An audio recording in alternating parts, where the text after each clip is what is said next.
이 사람이 자신을 변화시키고 싶을 때 가장 효력이 빠른 방법이 무엇이겠습니까? 누구나 지금보다 자신을 변화받고 싶어 한단 말입니다. 그런데 어떻게 하면은 나 자신을 현재 이 상황에서 가장 빠르게 변화를 시킬 수 있겠느냐는 겁니다. 그것은 자기 이미지를 바꾸는 겁니다. 자화상을 바꾸는 겁니다. 그 자화상을 바꾸는 방법이 여러 가지가 있겠습니다만 가장 그 자화상을 바꾸는 이미지 가운데서도 결정적인 빠른 효력은 내가 나보다 더 훌륭한 대단한 누군가를 친밀하게 안다. 의존이 가능하다라고 생각될 때 이 자기 이미지 변화가 가능하다는 겁니다. 그러니까 나는 전능하신 하나님께 언제든지 요청드릴 수 있고, 그리고 하나님은 그 나의 요청을 거절하지 않으실 수 있으시고, 나는 그 요청을 받아들일 수 있다. 이런 그 자기 이미지만 형성이 되면 조금 전보다 지금이 갑자기 사람이 변화가 가능하다는 겁니다. 오늘 이 왕의 신하는 예수님을 만남으로 말미암아 자신의 놀라운 자화상의 변화를 체험하게 됩니다. 오늘 46절 말씀에 보면 예수님께서 다시 갈릴리 가나에 도착하셨다. 그러니까 갈릴리 가나에 다시 도착하셨다는 얘기는 얼마 전에 갈릴리 가나에 도착을 하셨었는데 다른 곳을 다니시다가 다시 도착하셨다라는 말이 됩니다. 오늘 전반적인 내용을 읽어보면 예수님께서 그 사이에 갈릴리에서 유대를 가셨다가 그리고 내려오시다가 사마리아를 들리셔서 수가성 우물가의 여인을 만나시고 그리고 작별하고 갈릴리 가나에 도착하셨습니다. 그런데 이 갈릴리 가나가 도착한 곳이 우리가 지난 주일날 보았던 첫 번째 표적을 일으켰던 물로 포도주를 만드셨던 곳. 잘 읽어야 됩니다. 물로 포도주를 변화시켰던 곳이 아니라 물로 포도주를 만드셨던 곳에 가셨다는 겁니다. 그곳에 왕의 신하가 그의 아들이 가버나움에서 병들었다 그럽니다. 이 갈릴리 가나와 가버나움의 거리는 어느 자료에서는 27km, 어느 자료에서는 32km라고 기록이 되어 있습니다. 그러니까 최소한 30km는 될 수 있다는 거리입니다. 이 30km를 왕의 신하가 출발해서 예수님에게 도착을 했습니다. 이 왕의 신하는 그냥 신하적인 일을 했을 경우 하나하고 재판관, 왕 수하에서 재판관의 역할을 했을 사람으로 우리가 지금 추정이 되고 있습니다. 그런데 이 사람이 왜 예수님을 찾아왔느냐는 겁니다. 이 왕궁은 다른 곳보다 정보가 훨씬 더 많은 곳입니다. 일반 이 주거지나 일반 건물들의 그 소문이 밀려오는 것보다 도착하는 것보다 왕궁은 주변 그 나라에 있는 정세의 정보가 아주 빨리 도착하는 곳입니다. 우리 교회가 논현동에 있을 때 한 경찰이 오셨더라고요. 근데 이 경찰은 경찰복을 입고 근무하시는 분이 아니고 그 논현동 지역만 이렇게 관리하시는 혹시 그 지역 내에 어떤 새로운 무슨 문제가 발생되지 않을까 하는 정보만 이렇게 수집해서 경찰청에 보고를 하는 그런 경찰이셨습니다. 얼마 전에 뉴스에 보니까 그런 정보 경찰을 이제 그만 운영하는 것이 좋지 않겠느냐라고 누가 그 건의를 했더란 말입니다. 그러면 정부에서는 왜 그 교통경찰, 강력계 경찰, 그리고 민원 담당 경찰 있는데도 불구하고 왜 지역마다 경찰을, 사복경찰을 투입을 해서 그 지역에 대한 정보를 민감하게 파악하겠느냐는 겁니다. 그것은 그만큼 국정을 운영하는 데 있어서 그런 부분도 필요하다라고 판단이 되기 때문에 그런 경찰들을 두는 것이란 말입니다. 이렇게 왕궁에서는 시중에서 일어나고 있는 정보를 훨씬 더 빨리 접수를 할 수 있단 말입니다. 그러니까 왕의 신하가 얘기를 들어보니까 갈릴리 가나 지역에서 물로 포도주를 만든 사건도 정보를 얻었고, 또 그 예수님께서 유대로 올라가셨다가 다시 갈릴리 가나로 온 정보도 빠르게 입수를 했기 때문에 왕의 신하가 내비게이션도 없던 시절에 갈릴리 가나로 지금 예수님을 만나러 왔단 말입니다. 그런데 오셔가지고 그 왕의 신하가 예수님을 와가지고 47절에서 이렇게 말합니다. 그가 예수께서 유대로부터 갈릴리로 오셨다는 것을 듣고, 정보가 빠른 사람에게 들었겠죠? 가서 청하되 예수님에게 갔습니다. 내려오셔서 내 아들의 병을 고쳐주소서 하니 그가 거의 죽게 되었습니다. 만약에 이 사람이 자신의 아들이 죽어가는 상황이 아니라면 왕의 신하가 왕궁에 있지 뭐가 답답해서 목수아들을 찾아가겠냔 말입니다. 이 마가복음 5장 21절에 보면은 회당장 야이로의 딸이 죽어가자 이분이 와서 마가복음 5장 22절에 보면 예수를 보고 발 아래 엎드려서 구했다고 그랬습니다. 발 아래가 땅인데 땅 속으로 들어가서 구했다는 얘기겠습니까? 그거는 지금 딸이 죽어가도 땅바닥에 얼굴을 대고 구했다라는 말이란 말입니다. 그런데 지금 47절에서 아들이 거의 다 죽어가게 됐다고 하니까 딸 생명도 귀하지만 아들 생명도 얼마나 귀하겠습니까? 그러니까 그 자신이 왕의 신하라고 하는, 재판관이라고 하는 그 신분 다 어디로 두고, 그리고 얼마 전까지 목수의 아들이었다고 하는, 그리고 그 목수 아들로서 목수 일을 충분히 했을 것으로 30년 동안 했을 것으로 보이는 그분에게 지금 찾아온 겁니다. 사람이 고난이 임하면 이런저런 얘기 안 합니다. 갈급한 자신의 목표 하나를 이루기 위해서 어떤 대가도 치릅니다. 그런데 이게 어떻고 저게 어떻고 그렇게 말이 많아지는 이유는 아직 아주 절박한 고난에 처하지 않아서 그런 겁니다.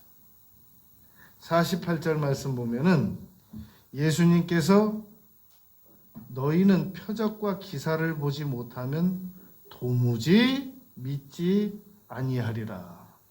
지금 아들 죽어가서 아들 고쳐달라고 나온 왕의 신하에게 이 말이 무슨 영향이 있겠습니까? 들려지겠습니까? 그런데 여기서 너희는 그랬단 말입니다. 왕의 신하 보고 너는 그러지 않고 너희는 이라고 말한 것은 지금 나사로가 죽었을 때 주변 사람들에게 이야기했던 것처럼 회당장 야이로의 딸 주변에 있었던 사람들처럼 혈루병 걸린 여인이 옷에 손을 만졌을 때 주변에 있었던 사람들인 것처럼 그 주변에 있는 사람들에게 너희는 이라고 말했단 말입니다. 그러면서 표적과 기사라고 말했단 말입니다. 이 표적은 겉표, 자취적, 그래서 겉으로 난 표적을 말합니다. 겉으로 나타난 표적. 출애굽기 12장 13절에 보면은 표적이라는 단어가 써 있습니다.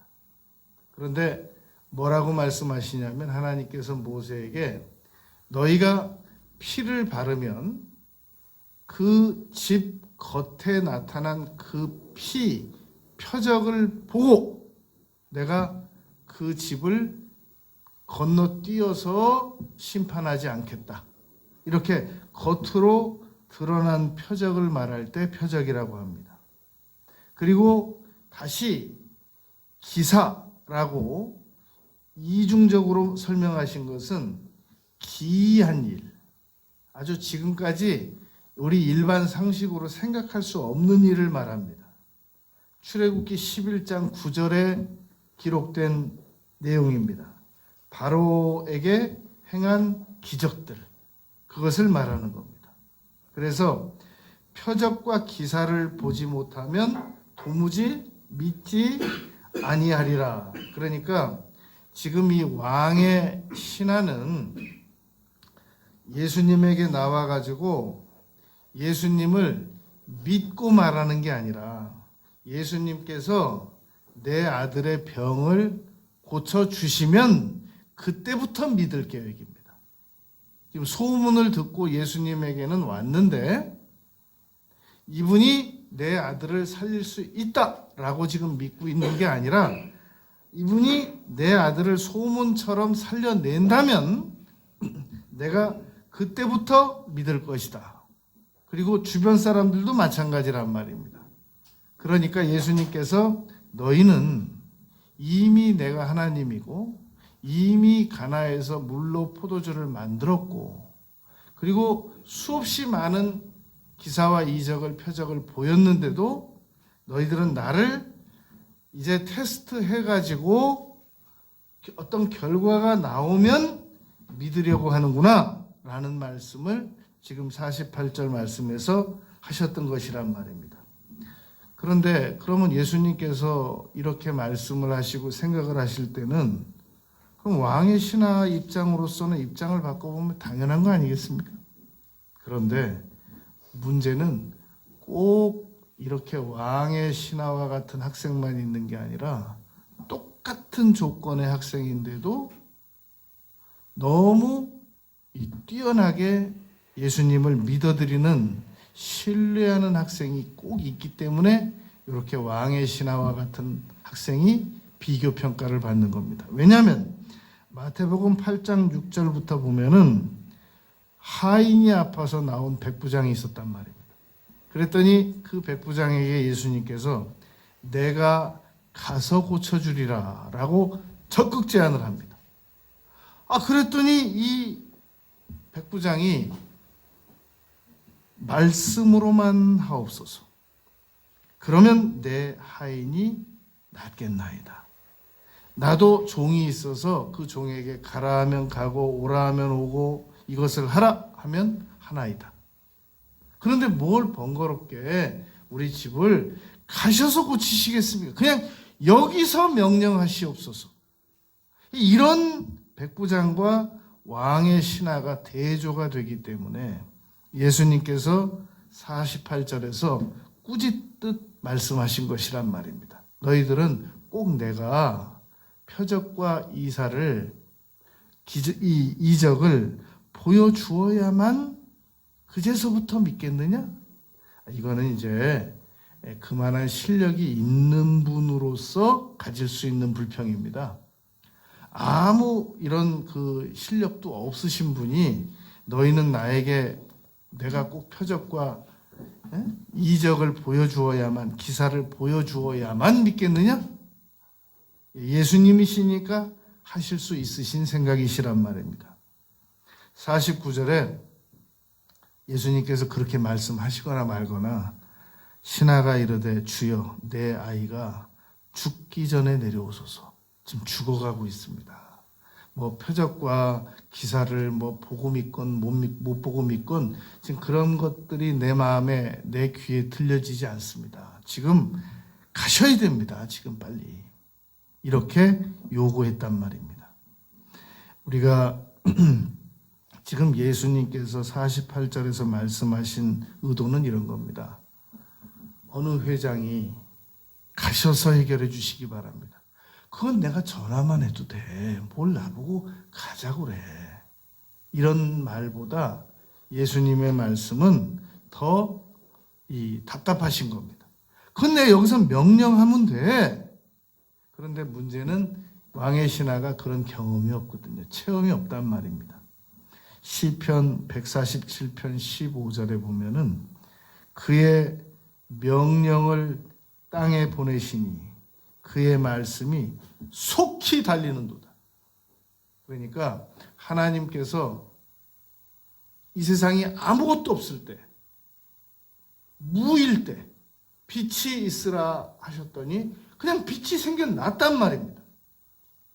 그런데 그러한 명령의 효력을 가지고 계신 하나님께서 가라! 내 딸에게서 귀신이 나갔느니라.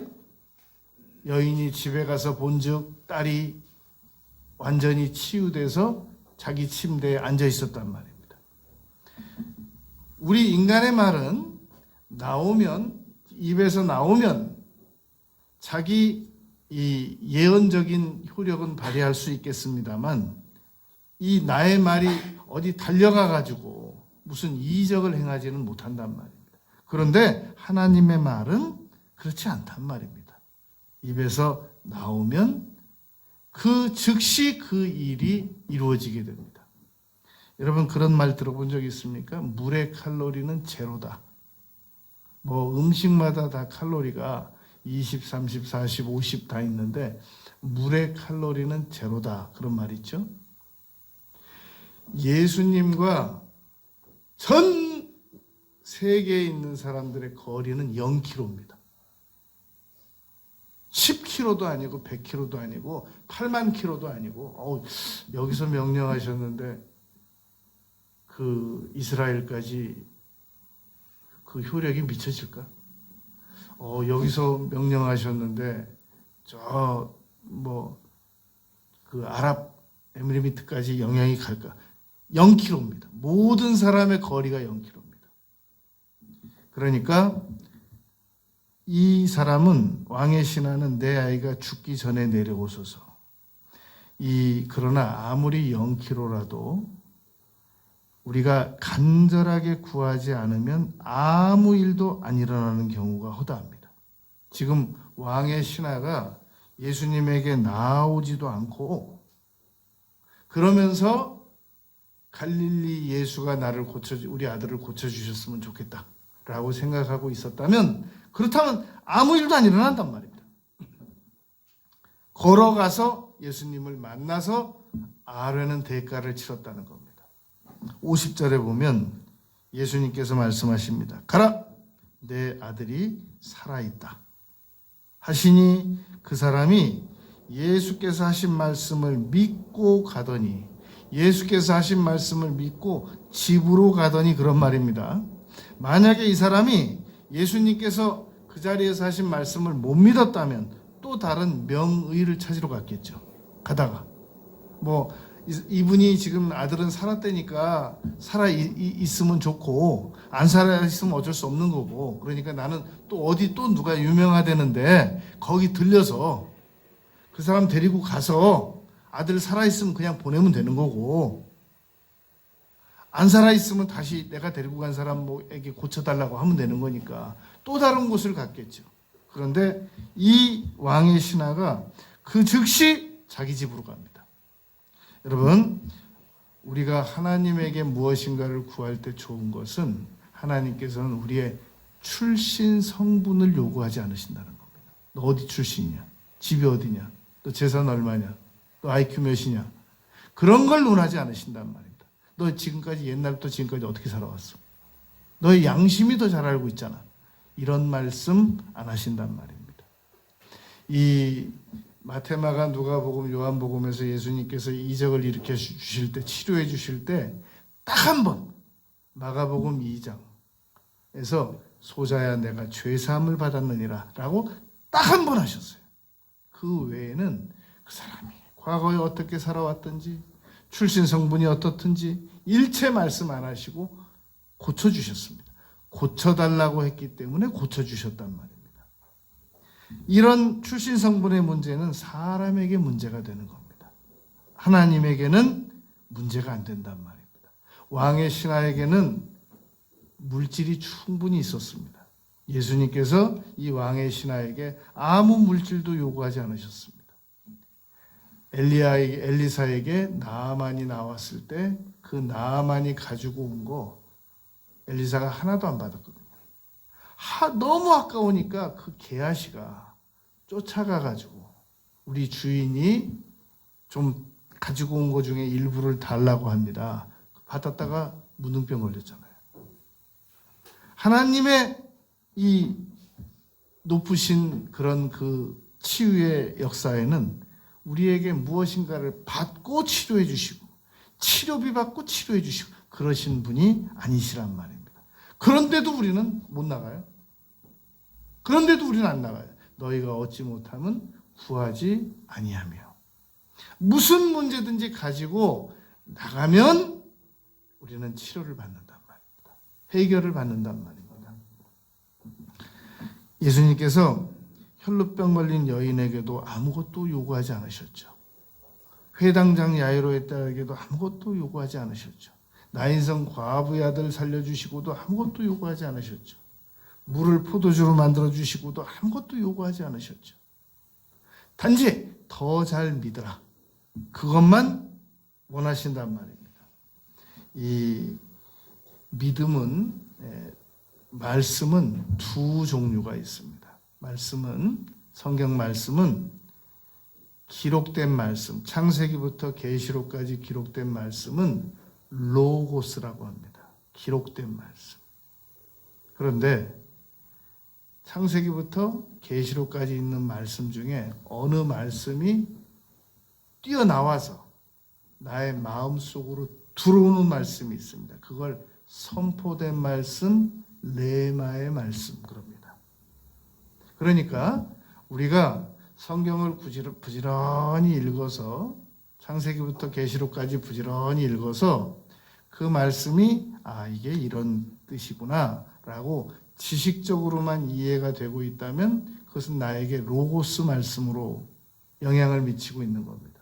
그런데 마치 조지 뮬러에게 하나님은 고아의 아버지시니라는 시편 말씀이 뛰어나와서 그 마음속으로 들어왔을 때 도저히 자기가 가만히 있을 수 없어서 고아의 아버지라는 별명을 얻을 만큼 아주 열심히 기도로 5만 번 이상의 응답을 받아서 그 고아들을 먹이고 입혔단 말입니다. 그런 말씀을 레마의 말씀이라고 합니다.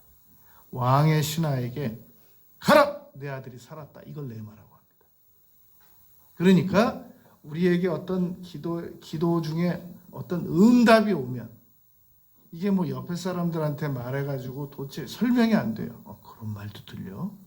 이렇게 옆에 사람들은 의아해한단 말입니다. 근데 나는 분명히 들린단 말입니다. 조심할 거. 눈으로 보이거나 귀로 들리지는 않습니다. 마음에 들린다는 겁니다. 우리가 여러분 우리의 귀에 어떤 효력이 있어서 우리가 누군가 말을 하면 그게 나에게 알려지는지 우리가 지금 이비인후과 전문가도 아닌데 어떻게 귀의 보청 효력을 알겠습니까? 모른단 말입니다.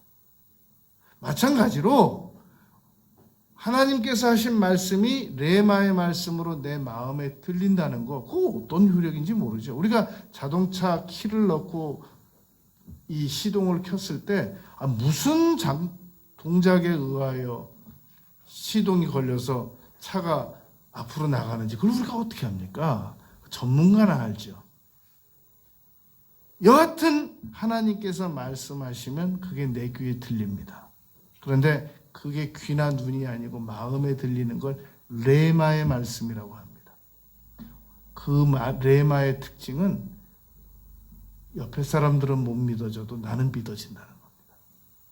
예를 들면 사도행전 9장에 사도 바울이 그 막 잔인한 눈빛을 가지고 예수 믿는 사람들 다 핍박해서 붙잡아다가 재판에 넘기려고 다메섹으로 가는 도중에 갑자기 하늘에서 빛이 대낮보다 더 밝은 빛이 비치면서 사울아 사울아 네가 어찌하여 나를 박해하느냐 라는 그 음성이 들렸을 때 옆에 사람들은 못 알아들었단 말입니다.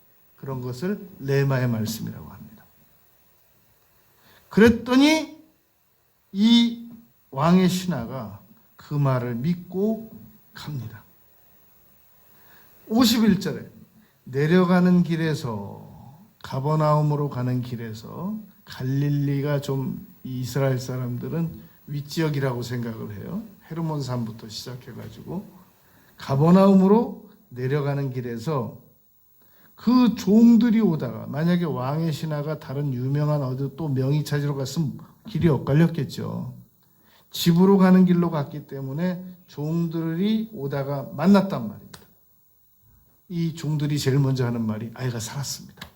분명히 왕의 신하가 아버지가 집 나올 때 죽어가는 거 보고 나왔거든요. 근데 아이가 살았다는 겁니다. 그러니까 이 왕의 신하가 물었단 말입니다. 언제부터 살았느냐?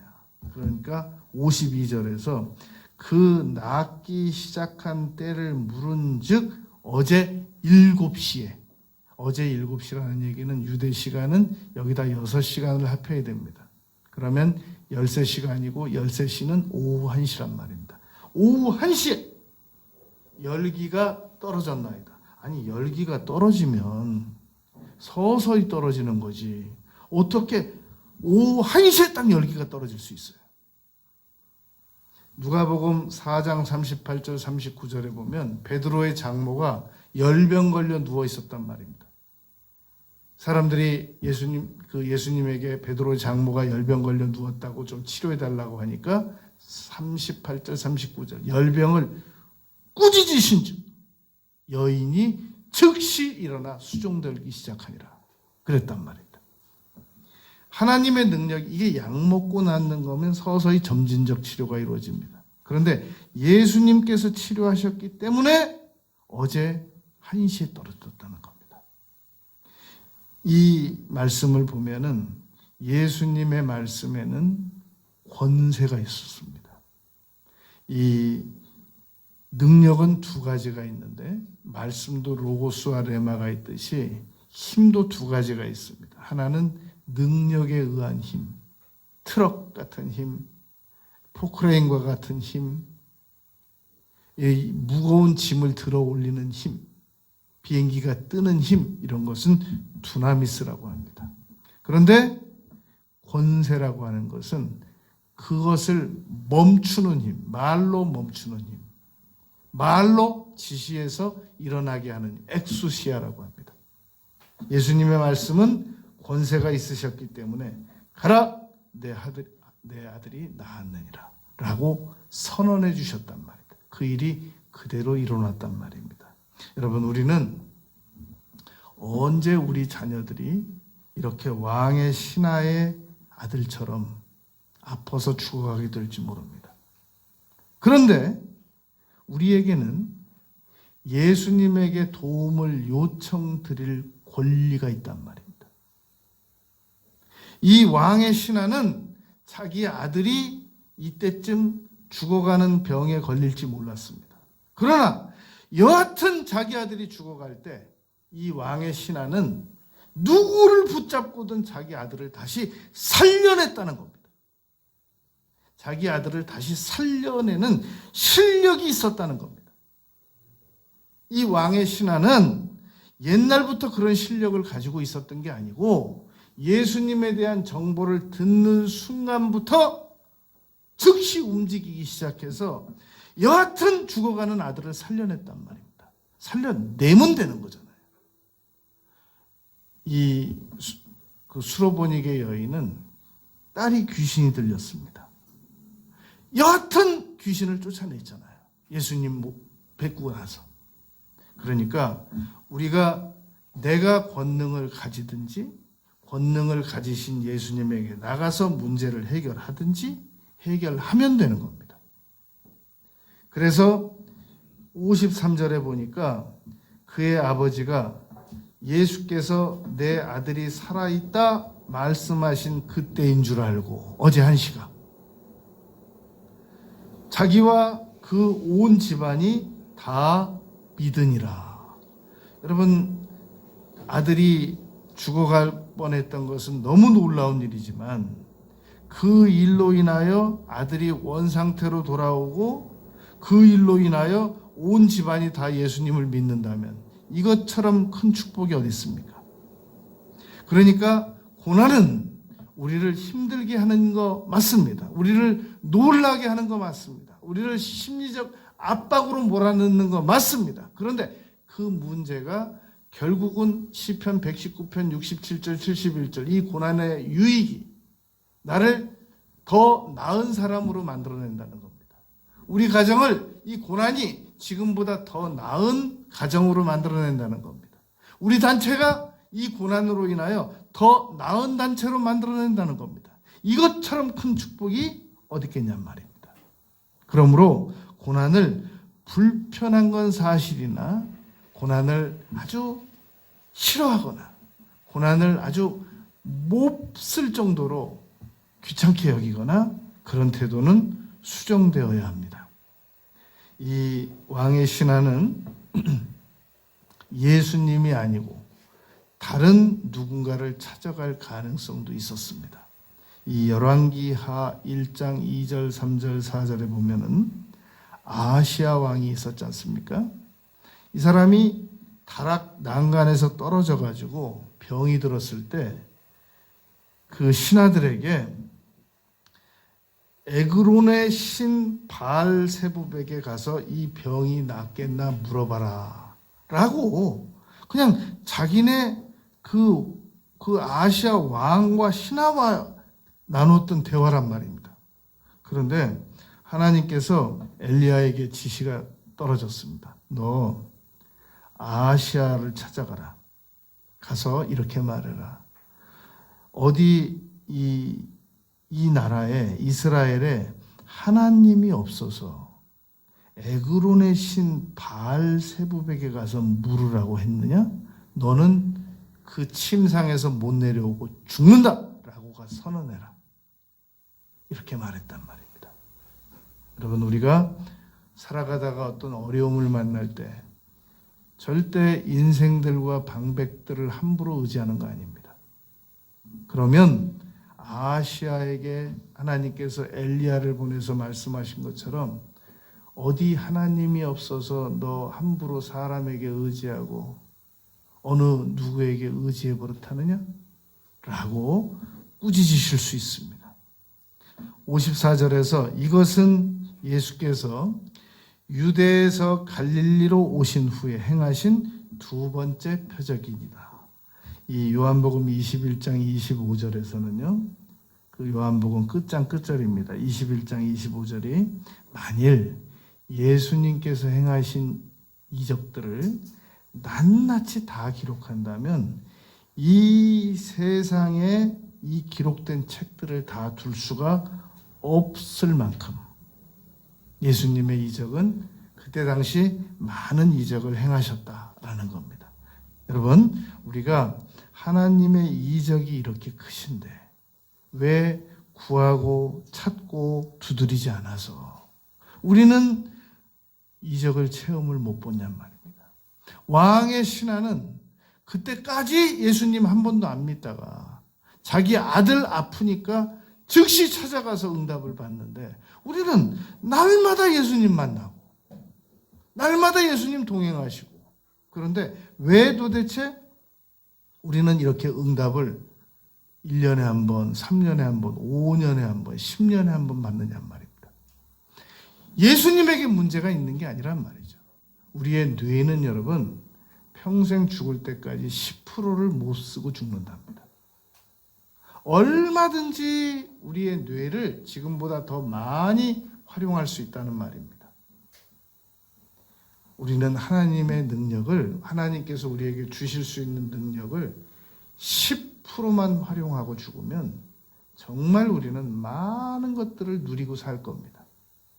그런데 아마 우리가 양심의 손을 얹고 생각해 볼 때 아마 1%나 제대로 활용을 할까 말까 하고 우리가 그렇게 살아가고 있을 수 있단 말입니다. 여러분, 오늘의 고통은 내일의 축복이 될 수 있습니다. 지금 두 번째 표적이라는 말은 첫 번째 표적도 잊지 말라 그런 말입니다. 이거 말고 또 다음 표적, 또 다음 표적 그러지 말고 물이 포도주로 만들어지는 것도 꼭 명심하고 76kg가 떨어진 왕의 신하에게 가라! 내 아들이 낳았느니라고 말씀 한마디에 낳는 것도 명심하고 라는 말씀입니다. 여러분, 우리는 이 서두에서 사람이 자기 이미지를 변화시키는 것, 자화상을 바꾸는 것, 그것은 하나님께서, 전능하신 하나님께서 나의 요청을 언제든지 들어주실 수 있다고 믿는 것, 이것처럼 자기 자신을 빠르게 변화시킬 수 있는 방법이 또 없다고 말했었습니다. 여러분, 우리는 우리 자신을 변화시킬 수 있습니다. 전능하신 하나님이 우리의 요구를 언제든지 들어주시기를 기다리고 계십니다. 너는 내게 부르짖으라 기다리고 계시단 말입니다. 그러므로 우리는 우리 자화상을 내가 온천하보다 더 귀한 존재다. 내가 하나님을 알고 있다. 하나님께 내가 나의 요청을 드릴 수 있다. 하나님은 우리의 요청을, 나의 요청을 거절하지 않으시고 들어줄 준비가 완벽하게 이루어지신 분이다 라고 하는 강력한 이미지를 가지고, 희망적 이미지를 가지고 살아가는 우리 모두가 되시길 바라겠습니다.